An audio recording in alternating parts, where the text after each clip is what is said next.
প্রতি শুভকামনা রইল। আরেকবার ম্যাডাম এখান থেকে শুরু করেন। হ্যাঁ বলেন। স্বপ্নদানার প্রতি শুভকামনা রইল।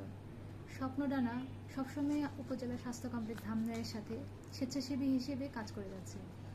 করোনাকালীন সময়ে মানুষের মাঝে সচেতনতা তৈরি করার সময় স্বপ্নদানা পরিবার আমাদের সাথে সবসময়ই ছিল এবং পরবর্তীতে করোনার টিকা দেওয়ার সময় ভলেন্টিয়ার হিসেবে আমাদের সাথে আন্তরিকতার সাথে কাজ করেছে।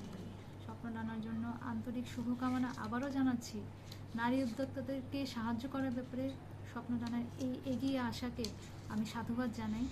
পাশাপাশি শিশু যে পথ শিশু আছে যারা, তাদেরকে বিভিন্নভাবে সহযোগিতা করার ক্ষেত্রে স্বপ্নদানার যে ভূমিকা তা সত্যিই প্রশংসার দাবিদার। স্বপ্নদানার প্রতি আন্তরিকতা জানাচ্ছি, শুভেচ্ছা জানাচ্ছি, স্বপ্নদানার উত্তরোত্তর শুভকামনা করছি। ধন্যবাদ। আসসালামু আলাইকুম।